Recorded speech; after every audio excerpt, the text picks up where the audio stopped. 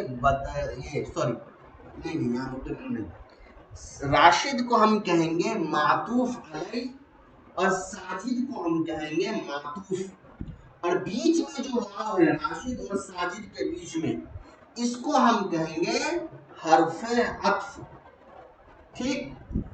تو ترکیب کیسے ہوگا، رکب فعل، راشد معطوف علیہ، واو حرف عطف، ساجد معطوف، معطوف علیہ مل کر کے فاعل بن گیا رکیبہ کا۔ تو یہاں پر کیا ہوا، عطف جو ہے وہ 2 لفظ میں ہوا، مفرد لفظ میں، یعنی راشد اور ساجد میں۔ کبھی کبھی عطف کیسا ہوتا ہے، 2 جملوں کے درمیان ہوتا ہے، جیسے دیکھیے خالد یسہر اللیل ویعبد اللہ، تو خالد یہ ہو گیا مبتدا، یسہر اللیل یہ ہے پورا جملہ معطوف علیہ، واو حرف عطف، یعبد اللہ یہ پورا جملہ ہو گیا معطوف، پھر معطوف علیہ مل کر کے یہ پورا جملہ بن گیا خبر، ٹھیک ہے۔ تو اس کو کہا جاتا ہے حرف عطف با حرف، اس میں ایک جو پہلے والا جملہ بنتا ہے معطوف علیہ، واو بنتا ہے حرف عطف، اور بعد والا جملہ یا لفظ بنتا ہے معطوف۔ معطوف علیہ دونوں کا اعراب وغیرہ مذکر مؤنث واحد تثنیہ جمع سب سیم ہوتا ہے۔ تعریف سن لیجئے، عطف واو یا اس کے ہم معنی لفظ کے ذریعے ما بعد کو ما قبل کے حکم میں شریک کرنا، یعنی بعد والے لفظ کو پہلے والے لفظ کے ساتھ حکم میں برابر کر دینا۔ حرف عطف واو یا اس کے ہم معنی لفظ کو حرف عطف کہتے ہیں۔ معطوف حرف عطف کے بعد جو آتا ہے وہ معطوف ہے، اور حرف عطف سے پہلے جو آتا ہے وہ معطوف علیہ۔ تفصیل حروف عطف جیسے واو سافر خالد و راشد الی دیوبند، تو سافر فعل، خالد معطوف علیہ، واو حرف عطف، راشد معطوف۔ چلیے 5ویں قسم ہے عطف بیان۔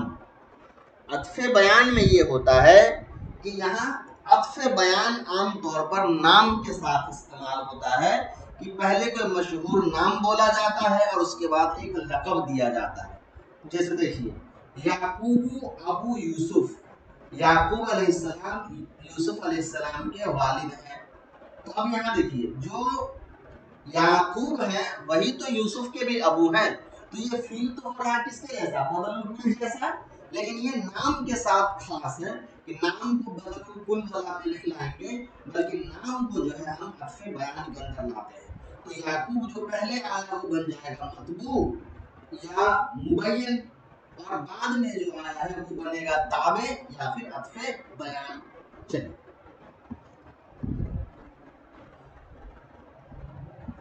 تعریف سن لیجئے.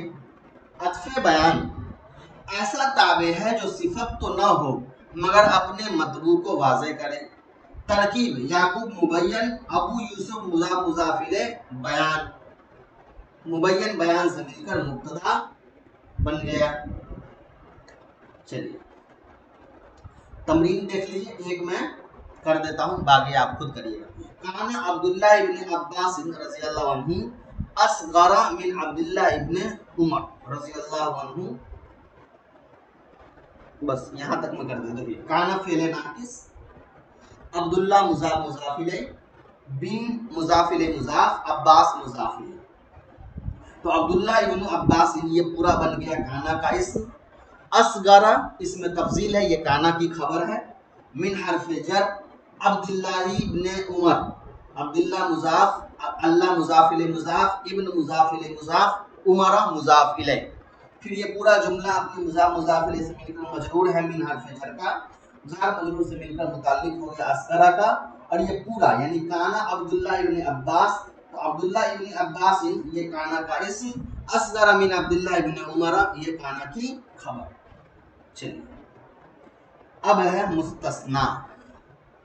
مستثنا کیا ہے اس کو سمجھیے. مستثنا کا مطلب ہوتا ہے ایکسیپشن، یعنی کوئی چیز کسی حکم سے نکال دی گئی. جیسے ہم کہتے ہیں یہ حکم، مان لیے میں یہ کہتا ہوں کہ درجہ سوم کے سارے بچے آئیں گے مگر زید نہیں آئے گا. تو میں نے کیا کیا، سارے بچوں کو بلایا، زید کو مستثنا کر دیا یعنی زید کو الگ کر دیا. جیسے قرأت الکتاب کلہ الا صفحتین، میں نے پوری کتاب پڑھ لی مگر 2 صفحے، یعنی میں نے 2 صفحے نہیں پڑھی ہے باقی پوری کتاب پڑھ لی ہے. چلیے مستثنا میں 3 چیزیں ہوتی ہیں. ایک ہوتا ہے مستثنا منہ، ایک ہوتا ہے مستثنا، اور ایک ہوتا ہے حرف استثناء. اس کو سمجھ لیں.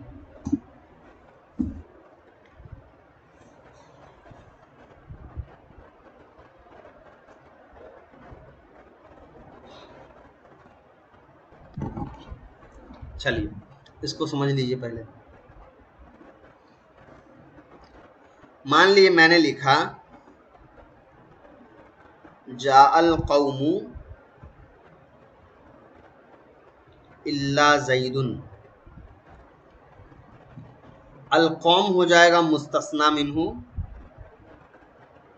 زید ہو جائے گا مستثنا، اور الا جو ہے یہ ہو جائے گا حرف استثناء. مستثنا منہ کا مطلب ہوتا ہے وہ گروپ جس میں سے نکالا گیا ہے. مستثنا کا مطلب ہوتا ہے جس کو نکالا گیا ہے. اور حرف استثناء جو ہوتا ہے وہ مستثنا اور مستثنا منہ کے بیچ میں لکھا ہوتا ہے. تو یہاں کیا ہے، ساری قوم آئی مگر زید نہیں آیا. تو قوم میں سے زید نکل گیا تو پوری قوم بن گئی مستثنا منہ. زید نکل گیا اس لیے زید بن گیا مستثنا، اور الا بن گیا حرف استثناء.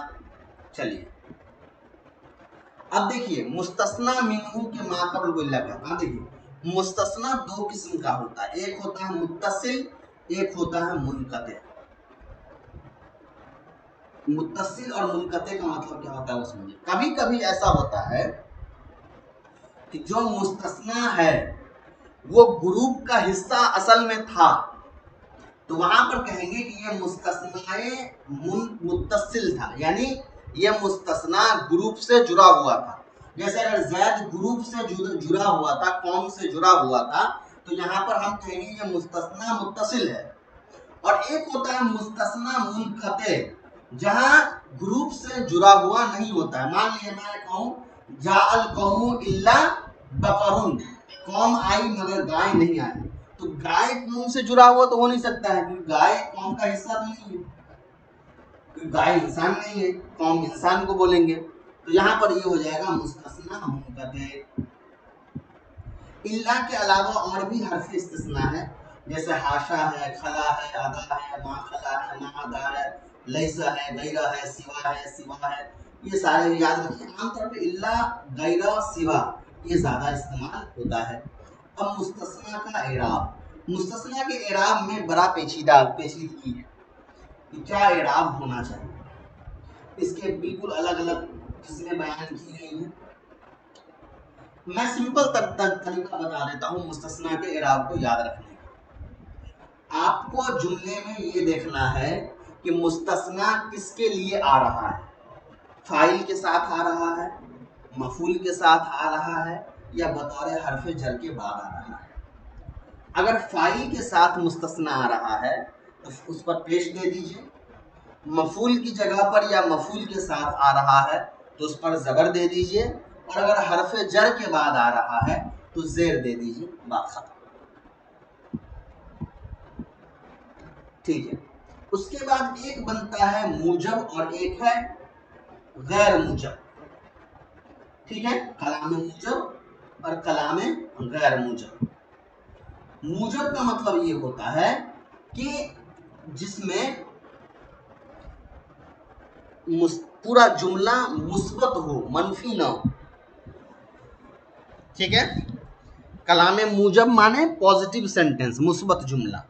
تو کلام موجب مطلب ہوتا ہے جہاں جملے میں منفی معنی نہیں ہوتے ہیں، اور کلام غیر موجب جہاں جملہ منفی معنی سے یا استفہامیہ معنی سے شروع ہوتا ہے. چلیے مثال دیکھیے، سمجھ میں آ جائے گا. مستثنی کلام غیر موجب میں الا کے بعد ہو، مستثنی منہو پہلے مذکور ہو، تو اس کی دو صورتیں ہیں.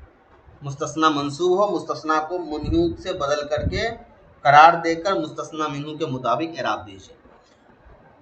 مثال دیکھیے، ڈائریکٹ میں تفصیل تعریف سمجھا دیتا ہوں. دیکھیے، لا ینام فی الفصل الا ساجد. لا ینام فی الفصل، لا ینام یہ کون سا جملہ ہے؟ کلام غیر موجب، اس لیکن منفی کے ساتھ استعمال ہوا ہے. نہیں سوتا ہے کلاس میں مگر ساجد. اب یہاں آپ دیکھیے گا لا ینام فعل ہے، فاعل موجود نہیں ہے نا. الا کے بعد جو آئے گا اس پہ فاعل کا اعراب دے دیجیے. لا ادرس فی الفصل الا ساجدا، میں نہیں پڑھاؤں گا کلاس میں مگر ساجد کو. تو لا ادرس یہ فعل فاعل ہو گیا نا، مفعول کی ضرورت ہے. الا کے بعد جو آیا اس کو مفعول کا اعراب دے دیجیے. تو اس لیے میں نے آپ کو شروع میں کہا کہ آپ کو جو اعراب دینا ہے نا وہ ان سب بحثوں پر جائیے گا تو بہت کنفیوز کر جائیے گا. آسان انداز جو ہے مستثنی منہو کے اعراب، مستثنی کے اعراب کو یاد رکھنے کا، وہ یاد رکھیے جس جملے میں فاعل کی ضرورت ہوگی یا فاعل کے ساتھ مستثنی آیا ہے وہاں مستثنی کا اعراب پیش کے ساتھ لکھیں گے. جس جملے میں مستثنی مفعول بن رہا ہو یا مفعول کی جگہ پر آ رہا ہو اس پر زبر دے دیں گے، اور جس جملے میں مستثنی حرف جر یا زیر کی جگہ پر آ رہا ہو وہاں پر زیر دے دیجئے، چاہے وہ کلام موجب ہو، غیر موجب ہو، مستثنی منقطع ہو یا متصل ہو، بات برابر ہے. چلیے